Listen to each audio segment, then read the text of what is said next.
દોસ્તો, ક્યારે એવું થયું છે કે કોઈએ તમારી જિંદગી એટલી મુશ્કેલ બનાવી દીધી હોય કે રોજ જીવવું પણ બોજ લાગવા લાગે? જ્યારે તમારું જીવવું જ હરામ કરી દેવામાં આવે, જ્યારે તમારો આત્મવિશ્વાસ ધીમે ધીમે ખોખલો થવા લાગે, જ્યારે તમારા પોતાના જે સૌથી નજીક હોવા જોઈએ એ જ તમને નીચે ખેંચવાની સાજિશ કરવા લાગે, એ ક્ષણે માણસ સૌથી પહેલાં અંદરથી તૂટી જાય છે. હૃદય દુઃખથી ભરાઈ જાય છે અને મગજ ગુસ્સાથી. એવા સમયે મોટાભાગના લોકો બે રસ્તા પસંદ કરે છે. અથવા તો પોતાને ખત્મ કરવાની વિચારણા કરે છે, અથવા તો સામેવાળાથી બદલો લેવાની. પણ સાચું કહું તો આ બંને રસ્તા મૂર્ખામી છે. કારણ કે જો તમે તૂટી ગયા અથવા ખોટું પગલું ભર્યું તો જીત કોની થશે? એ જ માણસની જે તમને નીચે પાડવા માંગતો હતો. આચાર્ય ચાણક્યએ હજારો વર્ષ પહેલાં કહ્યું હતું, દુશ્મનને હરાવવાનું સૌથી મોટું હથિયાર તલવાર નથી, પણ બુદ્ધિ છે. એક ક્ષણ વિચાર કરો, ચાણક્ય કોણ હતા? ન ધન હતું, ન સેના, ન સત્તા. છતાં પણ માત્ર પોતાના મગજ અને રણનીતિથી એમણે આખી મગધની સત્તાને હલાવી નાખી. નંદ સામ્રાજ્યને પાડી નાખ્યું અને ચંદ્રગુપ્ત મૌર્યને સમ્રાટ બનાવી દીધા. જો એ તલવાર લઈને લડ્યા હોત તો કદાચ તેમનું નામ પણ બચ્યું ન હોત, પણ તેમણે બુદ્ધિ અને ધૈર્યનો રસ્તો પસંદ કર્યો. એટલા માટે આજે પણ દુનિયા તેમને સૌથી મહાન વ્યૂહરચનાકાર તરીકે યાદ કરે છે. એટલે દોસ્તો, જ્યારે કોઈ તમારું જીવવું હરામ કરી દે ત્યારે સૌથી પહેલાં આ સમજો કે લડાઈ તાકાતથી નથી જીતાતી. સાચી જીત મળે છે રણનીતિથી, ધૈર્યથી અને સાચી સમજથી. આ દુનિયા એટલી નિર્દોષ નથી જેટલી આપણે માનીએ છીએ. અહીં જો તમે નબળા દેખાયા તો લોકો તમારી સ્મિત પાછળ છુપાયેલું દુઃખ નહીં જુએ. એ અવસરનો લાભ લઈ તમને વધુ કચડી નાખશે. પણ હવે સમય બદલાઈ ગયો છે. હવે તમે ચૂપ નથી બેસવાના. હવે કોઈ તમારી સાદગીનો ગેરલાભ નહીં લઈ શકે. કારણ કે આજે આ વિડીયોમાં તમે ચાણક્ય નીતિના એવા 10 સિદ્ધાંતો જાણીશો જેનાથી તમે માત્ર ઝેરી અને ચાલાક લોકોની ઓળખ જ નહીં કરો, પણ એમથી બચી તમને એટલા મજબૂત બનાવી લેશો કે કોઈ તમારી શાંતિ, તમારી ઇજ્જત અને તમારું આત્મવિશ્વાસ સ્પર્શ પણ નહીં કરી શકે. યાદ રાખજો, ક્યારેક સૌથી ખતરનાક દુશ્મન બહારના લોકો નથી હોતા. એ જ હોય છે જે તમારા સૌથી નજીક હોય. સગા, દોસ્તીના નામે દગાખોર, ઓફિસના ચાલાક સહકર્મી અથવા એ વ્યક્તિ જેને તમે દિલથી સ્વીકારી હતી. આ લોકો રોજ-રોજ તમને ઇમોશનલ ટોર્ચર આપે છે, તમારી સારા ગુણોની મજાક ઉડાવે છે અને ધીમે ધીમે તમારી આત્માને તોડવા લાગે છે. એવા લોકો વિશે ચાણક્યએ કહ્યું હતું, દુર્જન સાથેનો સંબંધ સળગતા અંગારાને હાથમાં પકડવા જેવો છે. તો સવાલ એ છે, જ્યારે કોઈ તમારું જીવવું હરામ કરે ત્યારે તમે શું કરશો? શું તમે તૂટી જશો અથવા ચાણક્યની નીતિ અપનાવી એટલા મજબૂત બનશો કે કોઈ તમને હરાવી ન શકે? એટલે આ વાતને અંત સુધી સાંભળજો. કારણ કે આ માત્ર જ્ઞાન નથી, આ તમારું અસ્ત્ર છે, તમારું કવચ છે. આજથી તમારી ચુપ્પી નહીં, તમારી રણનીતિ બોલશે. સિદ્ધાંત નંબર 1. માનસિક શોષણ અને સાચા દુશ્મનની ઓળખ. જ્યારે કોઈ તમારું જીવવું હરામ કરી દે છે ત્યારે ઘણી વખત આપણે આ સમજી જ નથી શકતા કે અમારી પરેશાનીનું મૂળ કારણ શું છે અને એ પાછળ ખરેખર કોણ છે. ચાણક્ય કહે છે, જે માણસ તમારું આત્મસન્માન તોડી નાખે એ સંબંધ નથી, એ દુશ્મન છે. એટલે પહેલું પગલું એ છે કે તમારા આસપાસના લોકોની ચાલ અને એમના ઈરાદાઓને સમજો. ઘણીવાર સામેવાળો દોસ્ત, સગો અથવા શુભચિંતક બની ધીમે ધીમે તમને ખોખલા કરતો જાય છે. તમે સારું કરો તોય ખોટું સાબિત કરે. તમે ખરાબ કરો તો તમને દોષી ઠેરવે. તમારી સારા ગુણોની તમારી કમજોરી બનાવી દે. મજાકના નામે ટાણા મારે. વારંવાર તમને નીચા બતાવી તમારું આત્મસન્માન ખત્મ કરવાની કોશિશ કરે.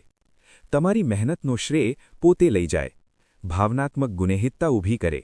વારંવાર કહે, તું મારા માટે કશું કરતો નથી. તમારી અવાજ દબાવે, તમને ચૂપ કરાવવાનો પ્રયત્ન કરે. ભીડમાં તમારી કમજોરી બહાર લાવી તમને શર્મિંદા કરે. સતત તમારી પાસેથી મદદ માંગે પણ તમારા માટે ક્યારેય કશું ન કરે. હવે પ્રશ્ન એ છે, લોકો આવું કેમ કરે છે? ચાણક્ય અનુસાર એનું મૂળ કારણ એ છે કે આવા લોકો અંદરથી ખાલી, નબળા અને ઈર્ષાળુ હોય છે. એમને ડર હોય છે કે જો તમે આગળ વધી ગયા તો એ પાછળ રહી જશે. તમારી સ્મિત, તમારી આત્મનિર્ભરતા અને તમારું ખુશ રહેવું એમને ચુંભે છે. એટલે એ તમને ગૂંચવેલા રાખે છે, તમારો આત્મવિશ્વાસ તોડે છે અને તમને પોતાના પર નિર્ભર બનાવવાનો પ્રયાસ કરે છે. અહીંથી આગળની રણનીતિ શરૂ થાય છે. માત્ર ચૂપ રહેવું સમજદારી નથી. ચાણક્ય કહે છે, જેને પોતાના દુશ્મનની જાણ નથી એ યુદ્ધ શરૂ થાય તે પહેલાં જ હારી જાય છે. જો કોઈ વારંવાર તમારું જીવવું હરામ કરે અને તમે કારણ સમજ્યા વગર ચૂપ રહો તો એ તમારી કમજોરી બની જાય છે. કારણ કે તમે તેને સંદેશ આપી રહ્યા છો, તું મને દુઃખ આપતો રહેજે, હું કશું નહીં કહું. એટલે સૌથી પહેલાં સ્પષ્ટ ઓળખો કોણ તમારો સાચો દુશ્મન છે. યાદ રાખજો, જ્યાં માન ન મળે ત્યાં રહેવું મૂર્ખાઈ છે. જ્યારે તમને સમજાઈ જાય કે કોણ માનસિક શોષણ કરે છે અને કોણ તમારા માટે ખતરો છે, ત્યારે તમે તમારી રણનીતિ બનાવી શકો છો. આ જ ચાણક્યની નીતિ છે. માનસિક શોષણ અને સાચા દુશ્મનની ઓળખ, આ જ અડધી જીત છે. સિદ્ધાંત નંબર 2. દુશ્મનની કમજોરી ઓળખો. જ્યારે કોઈ તમારું જીવવું હરામ કરી દે ત્યારે અંદર એક બેચેની ઊભી થાય છે. ગુસ્સો આવે છે, ફરિયાદ કરવાનું મન થાય છે અને ક્યારેક બદલો લેવાની ઈચ્છા પણ થાય છે. પણ અહીં જ જે મોટાભાગના લોકો ભૂલ કરે છે. ચાણક્ય કહે છે, યુદ્ધ તલવારથી નહીં, મગજથી જીતાય છે. જો તમે સામેવાળાની સાચી કમજોરી નહીં ઓળખો તો કેટલો પણ શોર મચાવો, પરિણામ શૂન્ય જ રહેશે. દરેક માણસમાં ક્યાંક ને ક્યાંક એક ફાટ હોય છે. કોઈ લોભમાં અંધ હોય છે, કોઈ અહંકારથી ભરેલો હોય છે, કોઈ જૂઠું બોલવાની આદત ધરાવે છે, તો કોઈ દેખાવામાં જીવે છે. જો તમે ધૈર્ય રાખીને એ કમજોરી પકડી લો તો એને હરાવવું અડધું સહેલું બની જાય છે. પણ ઉતાવળ ન કરશો. સૌથી પહેલાં શાંત રહો. ચૂપચાપ નિરીક્ષણ કરો. એની આદતો જુઓ, એના સંબંધોને સમજો, એની બોલચાલ અને પ્રતિક્રિયાઓ પર ધ્યાન આપો. આ જ માહિતી તમારું હથિયાર બનશે. અહીં સૌથી મહત્વની વાત આવે છે, ચૂપ્પીની તાકાત. જ્યારે કોઈ તમારું જીવવું હરામ કરે છે ત્યારે લોકો સૌથી મોટી ભૂલ કરે છે. દરેક જગ્યાએ પોતાની પરેશાની રડતા ફરે છે. સોશિયલ મીડિયા પર લખી નાખે છે. દોસ્તો, સગા, દરેક સામે ફરિયાદ કરે છે. પણ સમજો, આ બધું કરીને તમે તમારી જ ચાલ ખુલ્લી મૂકી રહ્યા છો. અને જ્યારે તમારો દુશ્મન જુએ છે કે એની હરકતોથી તમે અંદરથી હલી ગયા છો તો એની તાકાત 2 ગણી થઈ જાય છે. ચાણક્ય કહે છે, તમારી યોજનાઓ હંમેશા છુપાવી રાખો. તમારું દુઃખ, તમારો ગુસ્સો, તમારી પીડા. જો આ બધું બહાર આવી ગયું તો રમત ત્યાં જ પૂરી થઈ જાય છે. જીતની પહેલી સીડી છે મૌન, ધૈર્ય અને સાચા સમયની રાહ જોવી. યાદ રાખજો, જો કોઈ તમારું જીવવું હરામ કરે છે તો એ તમારી મજબૂતીના કારણે છે. નબળા માણસને કોઈ હેરાન નથી કરતું. એનો અર્થ એ છે કે તમારા અંદર એવી તાકાત છે જે સામેવાળાને અસ્વસ્થ કરે છે. એટલે એ સમયે તમને વધુ મજબૂત બનાવો. જેટલો એ તમને નીચે પાડવાનો પ્રયાસ કરે એટલી તમે ઊભા થવાની તૈયારી કરો. અને જ્યારે સાચો સમય આવે તો માત્ર એક જ વાર કરો. એવો વાર જે તલવારથી નહીં પણ મગજથી હોય અને જે એને આખી જિંદગી યાદ રહે. એના આગલા પગલાંને વાંચો. માણસ ત્યારે જ ખતરનાક બને છે જ્યારે તમે એની ચાલ સમજી શકતા નથી. પણ જો તમે એની વિચારધારા વાંચી લો તો એ તમારી નજરે નગ્ન થઈ જાય છે. ચાણક્ય કહે છે, જે વ્યક્તિ સામેવાળાના મનને વાંચી લે એને હરાવવું અશક્ય બની જાય છે. એટલે જ્યારે કોઈ તમારું જીવવું હરામ કરે ત્યારે પોતાના ગુસ્સામાં ડૂબી જવાની જગ્યાએ એની ચાલો પર ધ્યાન આપો. એ કોને મળે છે? એ કોની સાથે વાત કરે છે? એ કોની સલાહ લે છે? એની કમજોરી શું છે? એની તાકાત ક્યાંથી આવે છે? આ બધું જાણો. કારણ કે આ જ માહિતી તમારું સૌથી મોટું હથિયાર બનશે. ચાણક્ય કહે છે, મૌન સૌથી મોટી રણનીતિ છે. ચૂપ્પી માત્ર અવાજ બંધ કરવું નથી. ચૂપ્પી એક કલા છે. એ એવી કલા છે જે ચહેરા પર સ્મિત રાખે છે અને અંદર તોફાન છુપાવી રાખે છે. જ્યારે તમે સામેવાળાને બતાવી દો કે એની ચાલોનો તમારા પર કોઈ અસર નથી, ત્યારે એની આખી તાકાત એની અંદર જ ધસી પડે છે. આ જ ક્ષણ છે જ્યાંથી તમારી જીત શરૂ થાય છે. સિદ્ધાંત નંબર 3. એના આગલા પગલાંને ભાંપો. જ્યારે કોઈ તમારું જીવવું હરામ કરે ત્યારે તમને લાગે છે કે એ હંમેશા એક પગલું આગળ છે. એ તમારી કમજોરી પકડી લે છે, તમારા હાલાતનો ફાયદો ઉઠાવે છે અને તમને પરેશાન કરવામાં સફળ થાય છે. પણ સાચો સવાલ એ છે, શું એ ખરેખર એટલો ચતુર છે? ચાણક્ય કહે છે, કોઈ માણસ ત્યાં સુધી જ ખતરનાક હોય છે જ્યાં સુધી તમે તેની ચાલ નથી સમજી શકતા. જ્યારે તમે એની આગલી ચાલ વાંચી લો ત્યારે એ તમારી નજરમાં પૂરો ખુલ્લો પડી જાય છે. યુદ્ધ તાકાતથી નથી જીતાતું, યુદ્ધ દુશ્મનની વિચારધારા સમજીને જીતાય છે. તમને જાણવું પડશે એ કોની સાથી બેઠકો કરે છે, એ કોના પર વિશ્વાસ કરે છે, એની સાચી કમજોરી શું છે અને એની તાકાત ક્યાં ટકી છે. જ્યારે આ બધું તમારી પાસે હોય ત્યારે એ જ માહિતી તમારું સૌથી મોટું હથિયાર બની જાય છે. પણ અહીં એક ખતરનાક ફંદો છે. જ્યારે કોઈ તમારું જીવવું હરામ કરે ત્યારે ઘણા લોકો એટલા વ્યસ્ત થઈ જાય છે કે પોતાનો સાચો રસ્તો જ ભૂલી જાય છે. કારકિર્દી અટકી જાય છે, અભ્યાસ છૂટી જાય છે, ધંધો ઠપ્પ થઈ જાય છે. બધી ઊર્જા એ જ માણસને જવાબ આપવા પાછળ વેડફાઈ જાય છે. આ સૌથી મોટી મૂર્ખાઈ છે. ચાણક્ય કહે છે, જે માણસ પોતાના લક્ષ્યથી ભટકી જાય એ જ સાચો હારેલો હોય છે. એટલે જો કોઈ તમારું જીવવું હરામ કરે તો એનો સાચો જવાબ એ નથી કે તમે એની પાછળ દોડો.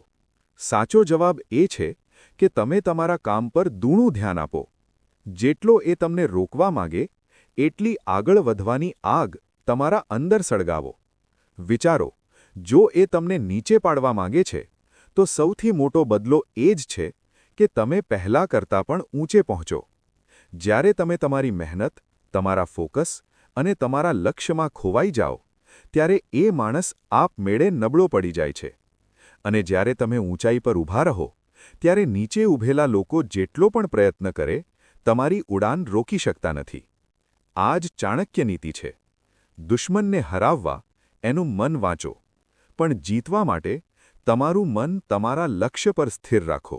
સિદ્ધાંત નંબર 4. બદલો લેવાનો સૌથી મોટો રસ્તો એ છે પોતાને એટલા ઊંચા ઉઠાવો કે દુશ્મન બોનો લાગવા લાગે. જ્યારે કોઈ તમારું જીવવું હરામ કરે ત્યારે દિલમાં આગ સળગે છે બદલો લેવાની. આ માનવીય સ્વભાવ છે. પણ ચાણક્ય કહે છે, સૌથી મોટો બદલો તલવારથી નથી લેવાતો, પરંતુ ઊંચાઈથી લેવાય છે. તમે દુશ્મનને મારીને, ઝઘડીને અથવા તેના સ્તર સુધી ઉતરીને હરાવતા નથી. તમે તેને અપ્રાસંગિક બનાવીને હરાવો છો.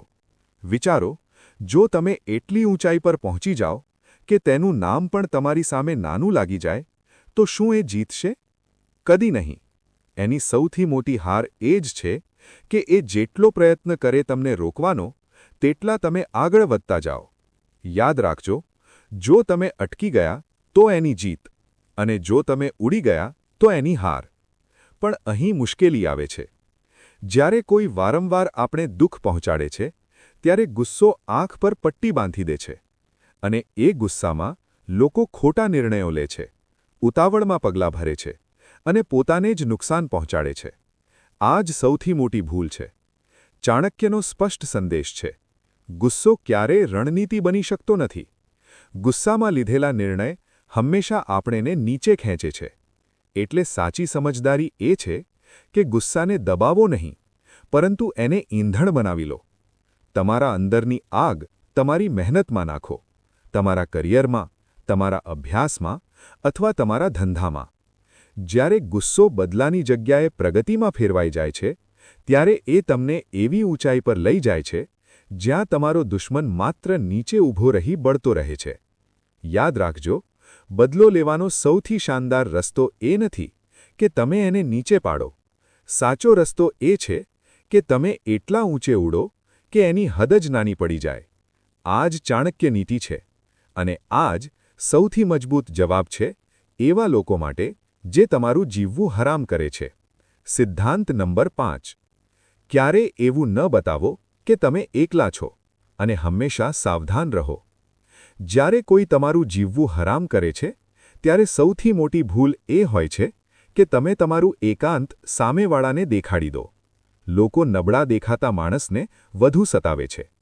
એટલે ચાણક્ય કહે છે, નેટવર્ક બનાવો, સંબંધો બાંધો.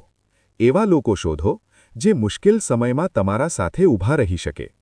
એનો અર્થ એ નથી કે દરેક પર વિશ્વાસ કરો. ચાણક્ય સ્પષ્ટ કહે છે, તમારી યોજના માત્ર તમારી જ હોવી જોઈએ. એકવાર જો એ બીજાના કાન સુધી પહોંચી તો રમત પૂરી. આ જ સમજદારી તમને દગાથી બચાવે છે. ચાણક્ય વારંવાર કહે છે, દુશ્મનને ક્યારેય હલકો ના આંકો. ઘણા લોકો વિચારે છે કે સામેવાળો કશું કરી શકતો નથી, અને એ જ બેદરકારી તમારી હારનું કારણ બને છે. સાવધાન રહેવું અને એની તાકાત અને એની ચાલ સમજવી ખૂબ જરૂરી છે. ચાણક્ય કહે છે, જો દુશ્મન નબળો હોય તો એની કમજોરી વધારતા જાઓ, પણ જો દુશ્મન તાકતવર હોય તો સીધો ટકરાવ ન કરો. સાચા સમયની રાહ જુઓ. સીધો સામનો ઘણીવાર જોખમી સાબિત થાય છે, કારણ કે એમાં તમે પોતે ઘાયલ થઈ શકો. એટલે ધૈર્ય રાખો, રણનીતિથી ચાલો. યાદ રાખજો, એકાંત છુપાવવું, સાચું નેટવર્ક બનાવવું, દુશ્મનની તાકાત આંકવી અને યોગ્ય સમયની રાહ જોવી. આ જ એ ચાવી છે જેનાથી તમે પોતાને સુરક્ષિત પણ રાખી શકો અને તમારી જીત પણ નક્કી કરી શકો. આ જ ચાણક્ય નીતિ છે, જે મુશ્કેલ સમયમાં તમને સમજદારી અને તાકાત બંને આપે છે. સિદ્ધાંત નંબર 6. આવા લોકો તમારી કમજોરી કેવી રીતે ઓળખે છે? દોસ્તો, જ્યારે કોઈ તમારું જીવવું હરામ કરે છે, ત્યારે એની પહેલી ચાલ એ જ હોય છે કે તમારી કમજોરી શોધી કાઢે. ટોક્સિક લોકો ખૂબ તેજ નિરીક્ષક હોય છે. એમને સમજવામાં વધારે સમય નથી લાગતો કે તમે કયા સ્થાને ભાવનાત્મક રીતે નબળા છો. જો તમે સહેલાઈથી ગિલ્ટમાં આવી જાઓ, જો તમે ઝઘડાથી ડરો, જો તમે કોઈને દુઃખ ન પહોંચાડવા માંગતા હોય, જો તમે ના કહેતા હચકાતા હો, તો આ જ તમારી સૌથી મોટી કમજોરી બની જાય છે. અને વિશ્વાસ રાખજો, આ નાની નાની આદતો એમને મોકો આપે છે કે ધીમે ધીમે તમને અંદરથી તોડી નાખે. જરા વિચાર કરો, જો પરિવાર કે દોસ્તોમાં તમે સૌથી શાંત સ્વભાવના માણસ હોવ, દરેકની વાત માની લો, ક્યારેય સામે જવાબ ન આપો, તો થોડા સમય પછી કેટલાક લોકો તમને ઇમોશનલ પંચિંગ બેગ બનાવી દે છે. ઘરની બધી ભૂલ તમારા માથે આવે, દરેક ટાણું તમારે સાંભળવું પડે, અને સૌથી ખતરનાક વાક્ય જે તમને સાંભળવા મળે છે, તું તો સમજદાર છે ને, એટલે જ ચૂપ રહી જા. આ ચૂપ્પી સમય સાથે તમારી આત્માને અંદરથી ખાઈ જાય છે. હવે પ્રશ્ન એ છે, તમે વારંવાર એમની વાતોમાં ફસાઈ કેમ જાઓ છો? જવાબ સાફ છે, ભાવનાત્મક જોડાણ. અમે એમને પ્રેમ કરીએ છીએ, એમને બદલવાની આશા રાખીએ છીએ. અમે વિચારીએ છીએ, કદાચ આગળથી એ સારું વર્તન કરશે. આ જ છે ચાણક્યના સમયનો હોપ સિન્ડ્રોમ. પણ હકીકતમાં આવા લોકો ક્યારેય બદલાતા નથી. બીજું કારણ છે સામાજિક ડર. જો અમે સંબંધ તોડી નાખીએ તો લોકો શું કહેશે? અમારી ઇમેજ ખરાબ થઈ જશે. એટલે આપણે ચૂપ રહીએ છીએ અથવા એમને ફરી તક આપતા રહીએ છીએ. સિદ્ધાંત નંબર 7. અમે વારંવાર ટોક્સિક લોકોના જાળમાં શા માટે ફસાઈ જઈએ છીએ? જ્યારે કોઈ તમારું જીવવું હરામ કરે છે, ત્યારે મનમાં મોટો સવાલ ઊભો થાય છે. જ્યારે ખબર છે કે સામેવાળો ખોટો છે, છતાં પણ અમે એની સાથે ફસાયેલા કેમ રહીએ છીએ? પહેલું કારણ છે ભાવનાત્મક જોડાણ. અમે એમને પ્રેમ કરીએ છીએ, એમને બદલવાની આશા રાખીએ છીએ. અમે વિચારીએ છીએ, કદાચ આગળથી એ સારું વર્તન કરશે.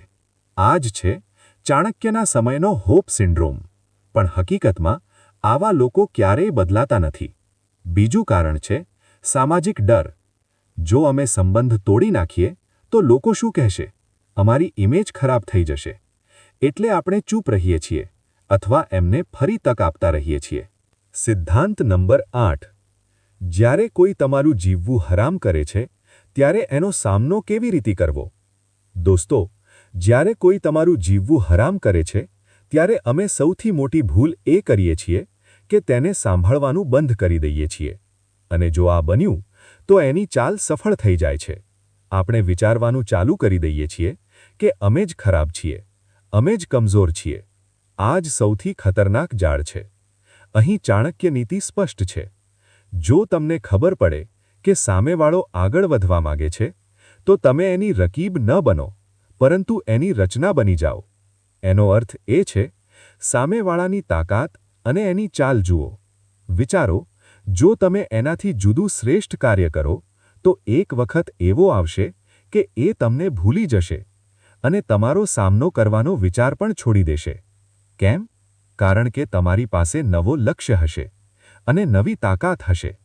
આ જ ચાણક્ય નીતિ છે, જે મુશ્કેલ સમયમાં તમને સમજદારી અને તાકાત બંને આપે છે. ત્રીજું અને સૌથી ખતરનાક કારણ છે ઓછું આત્મમૂલ્ય.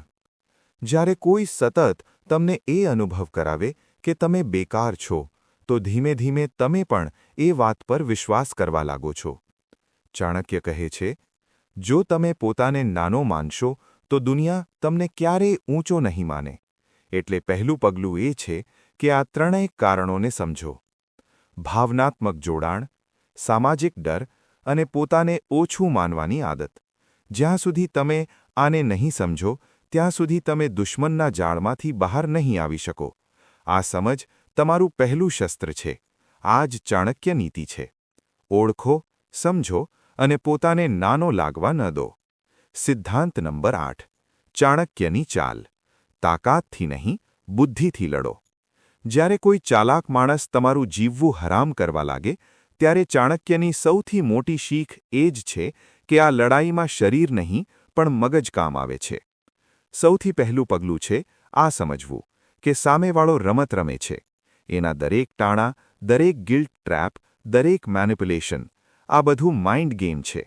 એને ખબર છે તમારી કઈ કમજોરી તમને હલાવી શકે છે. તમે જલ્દી ગિલ્ટમાં આવી જાઓ છો. તમે કોઈને દુઃખ પહોંચાડવા માંગતા નથી. તમે ના કહી શકતા નથી. અને આ જ વાતો એને તમને કંટ્રોલ કરવાની તક આપે છે. એટલે સૌથી પહેલાં ઓળખો, રમત તમારી તાકાત પર નથી, રમત તમારા ઇમોશન પર છે. બીજું પગલું છે મિરર ન બનવું. જો એ ચીસો પાડે તો તમે ચીસો ન પાડો. જો એ તમને નીચું બતાવવાનો પ્રયત્ન કરે તો સ્મિત સાથે એને અવગણો. ચાણક્ય કહે છે, મૂર્ખ સાથે તર્ક કરવો વ્યર્થ છે. એનો અર્થ એ નથી કે તમે ડરો છો. એનો અર્થ એ છે કે તમે એની રમત રમવા તૈયાર નથી. દરેક પગલું ઠંડા મગજથી વિચારો. પ્રતિક્રિયા આપતા પહેલાં થોધો. પણ યાદ રાખજો, માત્ર બહારથી ચૂપ રહેવું પૂરતું નથી. સાચી તાકાત અંદરથી આવે છે. તમારા મનને મજબૂત બનાવવાથી, તમારા આત્મસન્માનને ઊભું રાખવાથી. ચાણક્યની નીતિ માત્ર દેખાવની નથી. સાચું કામ તમારે અંદર કરવું પડે છે. દરરોજ પોતાને કહો, હું નબળો નથી, હું કાબિલ છું, હું કોઈની ગુલામી નહીં કરું.